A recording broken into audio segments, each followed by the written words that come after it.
So I'd like to ask you one final question as a follow-up to comments you just concluded on the issue of art and creativity.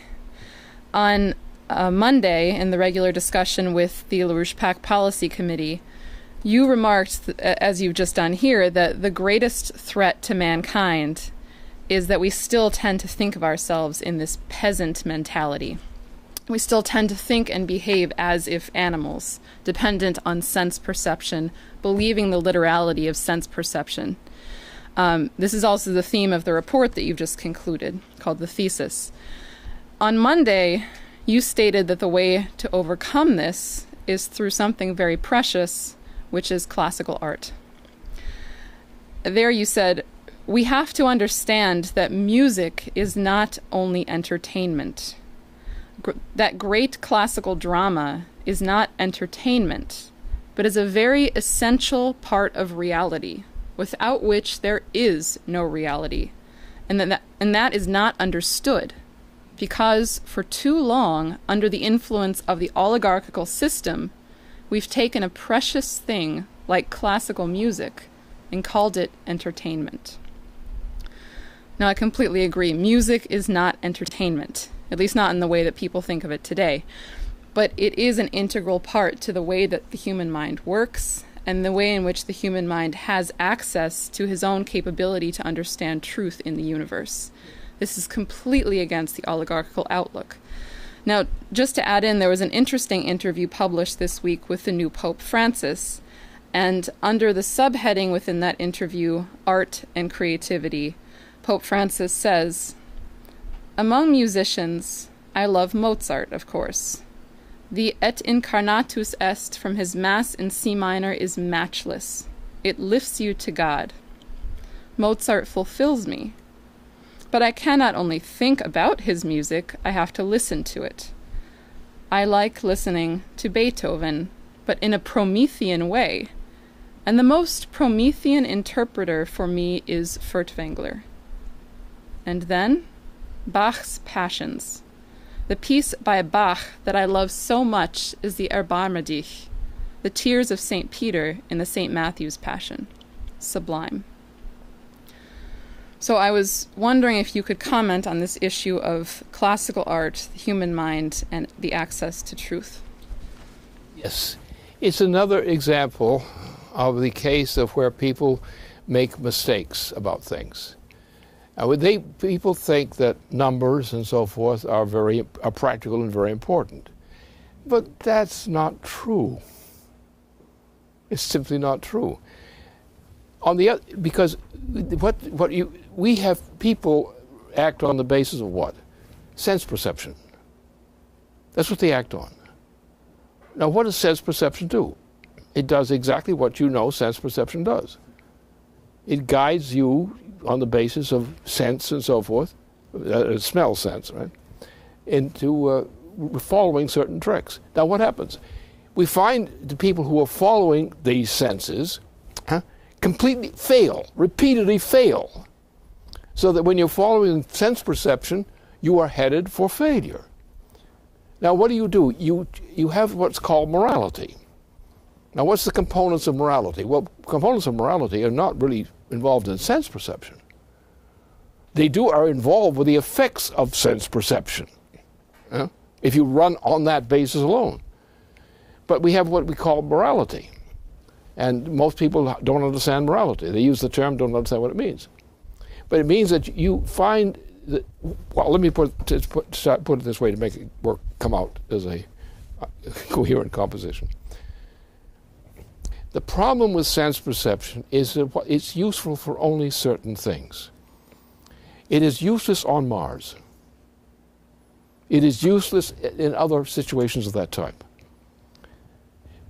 So we use other qualities of experience other than sense perception. They have a relationship to sense perception because they interpret sense perception. They define it. They say what's wrong and what's right. And what they say, their way they define what's right and what's wrong in sense perception is what defines them as human, as effectively human. Now, what do we know? positively? We know classical artistic composition. We know things about how this. Well, take the whole history of science is based on that. That sense and other things are part.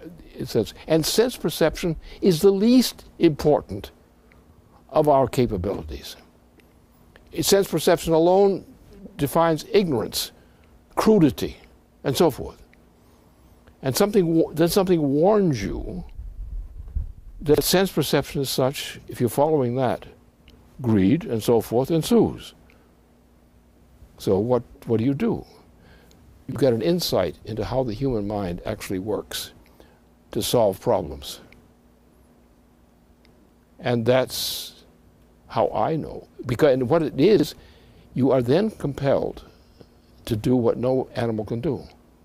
You are compelled to foresee the future. How do you know the future? Your idea of the future is related to what you know are higher principles of the universe than sense perception. So you interpret sense perception, you use sense perception, but pretend it. You don't worship it. You don't give way to it. You're not a practical person.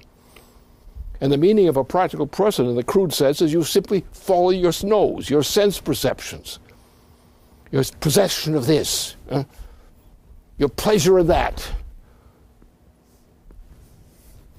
And so the true and scientific discovery, the work of people like Max Planck, or Einstein. And you find that nothing has been done significantly since Planck and Einstein on certain categories which are fundamental to human knowledge about the universe. So we rely upon categories which are not sense perception. We acknowledge sense perception, but when you're out in space, how can you have sense perception? You can't go in it that way. So the problem here is to recognize, as I do, because it's only on the basis of sensing the future and knowing something about the future that you relate that to your sense perception. And you judge your sense perception whether it's right or wrong on the basis of those considerations. And what we have is a bunch of crude, stupid monsters who say, I'm practical. I'm practical. I don't need that. I'm practical. I've got sense perception. I know what's going on.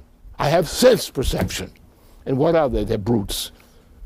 And if you don't have these abilities to see things through the mind of a creative artist, or something like that, you don't know anything.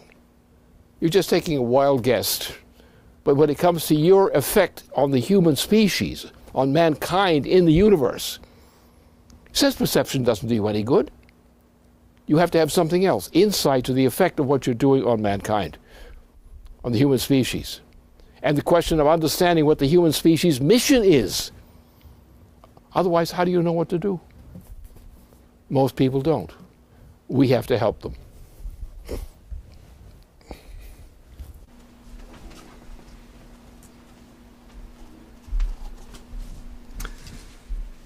Thank you very much, Lynn. That brings a conclusion to our webcast for tonight. I'd like to thank Megan for joining me tonight, and I'd like to thank all of you for tuning in. So, good evening. That brings a conclusion to our broadcast tonight. Stay tuned.